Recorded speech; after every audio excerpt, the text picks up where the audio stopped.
নমস্কার, জ্যোতির্ময়ী দেবশ্রী নক্ষত্রভিত্তিক আলোচনায় আজকের আলোচনা থাকবে বিশাখা, অনুরাধা, জ্যেষ্ঠা এবং মূলা নক্ষত্র। নক্ষত্রটা আমরা কি করে জানতে পারবো? আপনার date of birth, time of birth, place of birth দিয়ে আপনার যে রাশি বেরোবে, সেই রাশির আপনার যে জন্ম নক্ষত্র সেটা থেকেই কিন্তু আপনি নক্ষত্রভিত্তিক আলোচনাতে আপনার জন্ম নক্ষত্রে 2026 সাল কেমন যাবে সেটা আপনি জানতে পারবেন।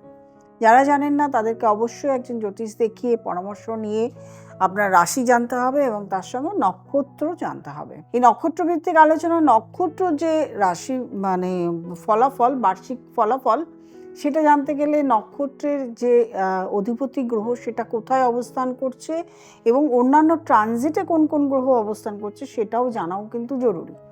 সেটা নিয়ে আমি বিস্তর আলোচনা প্রত্যেকটা রাশিফলে করে নিয়েছি।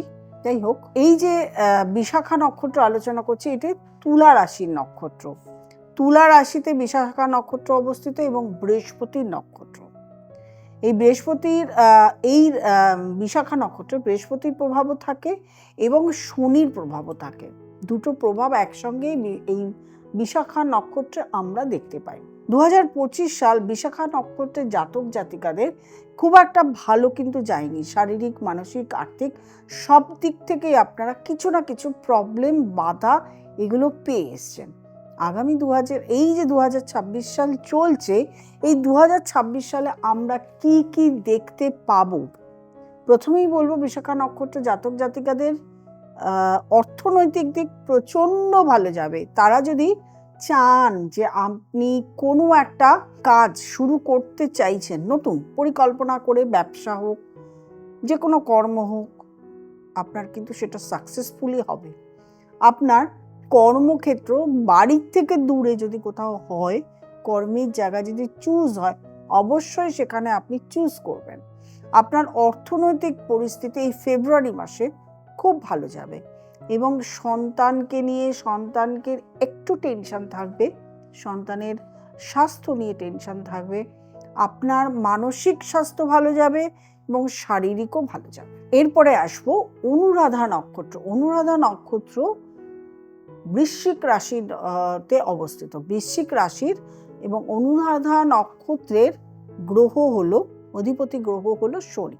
এই যে শনি, অধিপতি গ্রহ শনি, এরা প্রচণ্ড কর্ম ব্যস্ততার মধ্যে নিজেকে রাখতে ভালোবাসে, প্রচণ্ড কর্মকে ভালোবাসে এবং প্রচণ্ড সৎ, খুব ভালো মানুষ হয়।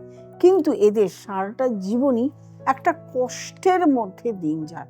এমনিতেই বৃশ্চিক রাশির জাতক জাতিকাদের কষ্ট সবসময় লেগে থাকে, কিন্তু এদের জন্য সব কিছুতেই কষ্ট, সব কিছুতেই লেট, সব কিছুতেই বাধা, এগুলো কিন্তু আসে। তা সত্ত্বেও বলবো 2026 সালের এই পুরো সালটা তাদের কিন্তু ভালো থাকতে আসতে চলেছে কি শুরুই হয়ে গেছে জানুয়ারি মাস থেকে। জুন মাসের পরের থেকে কিন্তু আরো ভালো যাবে। জুন মাসের 2 তারিখের পরের থেকে এই নক্ষত্র যারা আছে তাদের প্রচণ্ড ভালো যাবে।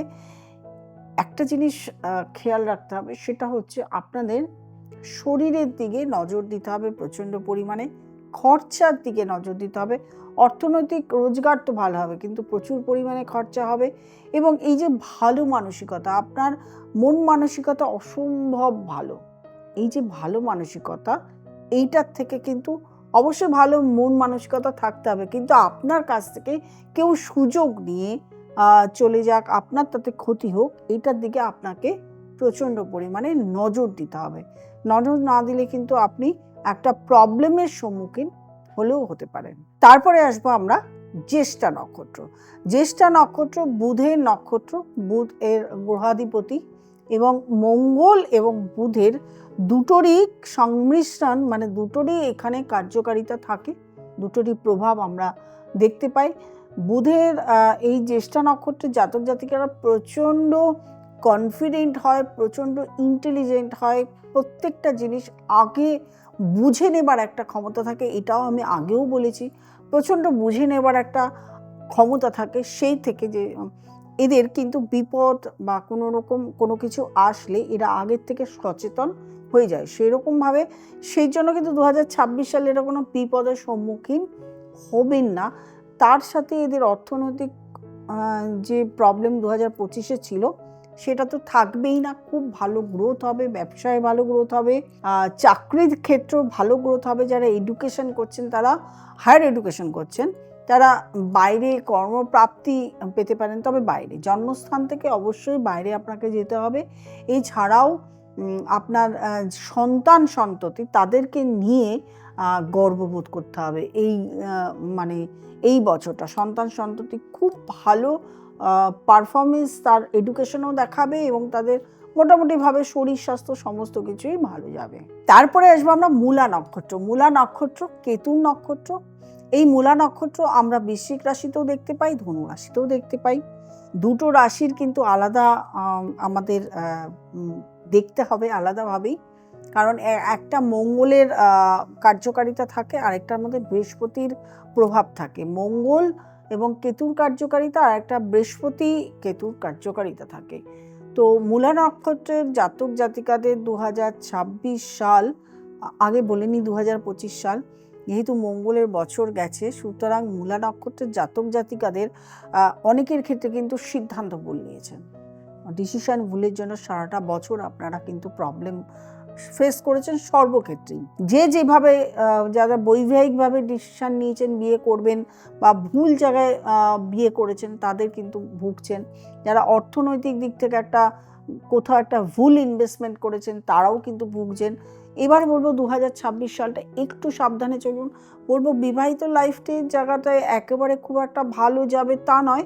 কোনো ডিসিশান এখনই নেবেন না, একটু চিন্তা ভাবনা করে আপনি ডিসিশান নেবেন, যাতে একটু দুজনের মধ্যে ডিসকাস করে দাম্পত্য জীবনে নেবেন। বিবাহের জন্য এখনই অগ্রগতি নেবেন না।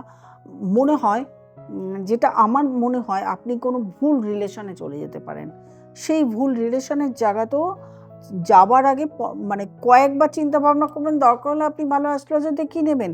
সিদ্ধান্ত আপনার, আপনি কাকে দেখাবেন সেটা আপনার, কিন্তু আপনি সিদ্ধান্ত নেবার আগে অবশ্যই দেখিয়ে নেবেন। তাছাড়া অর্থনৈতিক দিক খুব ভালো। এবার যারা রয়েছে ধনু রাশিতে, তাদের কিন্তু এই বছরটা সর্বসম্মতিক্রমে ভালো যাবে, প্রত্যেক দিক ভালো যাবে। অর্থনৈতিক ভালো যাবে, শরীর স্বাস্থ্য ভালো যাবে, এডুকেশন ভালো হবে, চাকরি ভালো হবে, ব্যবসা ভালো হবে, সব দিক থেকে ভালো থাকবেন। নক্ষত্রভিত্তিক আলোচনায় ট্রানজিট অনুযায়ী এবং নক্ষত্র অনুযায়ী আলোচনা করছি। যাদের ভালো যাবে বলছি, দেখতে পাচ্ছেন আপনার ভালো যাচ্ছে না, লাস্ট ভালো যায়নি, সামনেও ভালো যায়নি, যাচ্ছে না, এই যে জানুয়ারি মাস পড়েছে ভালো যাচ্ছে না। সুতরাং এই জায়গাগুলোতে দেখানোর জন্য অবশ্যই একজন ভালো অ্যাস্ট্রোলজারের দেখানোর প্রয়োজন, কাছে যাওয়া প্রয়োজন। সেই জন্য অবশ্যই চেষ্টা করবেন একজন ভালো অ্যাস্ট্রোলজারের কাছে যেতে। যদি মনে হয় আমাকে আপনারা চুজ করতে পারেন, সেক্ষেত্রে নিচে স্ক্রলে যে নাম্বারটি রয়েছে, নাম্বারটিতে বুকিং করবেন, ফোন করবেন, চেম্বারে চলে আসবেন, অথবা অনলাইন কনসালটেশন তো রয়েইছে। আর যারা নতুন প্রোগ্রাম দেখছেন, তারা অবশ্যই সাবস্ক্রাইব করবেন, লাইক করবেন, কমেন্ট করবেন, শেয়ার করবেন এবং নোটিফিকেশন অল বেলটি প্রেস করতে ভুলবেন না। প্রত্যেকে ভালো থাকবেন। 2026 সাল আপনাদের জীবনে নতুন বার্তা নিয়ে আসুন। নমস্কার।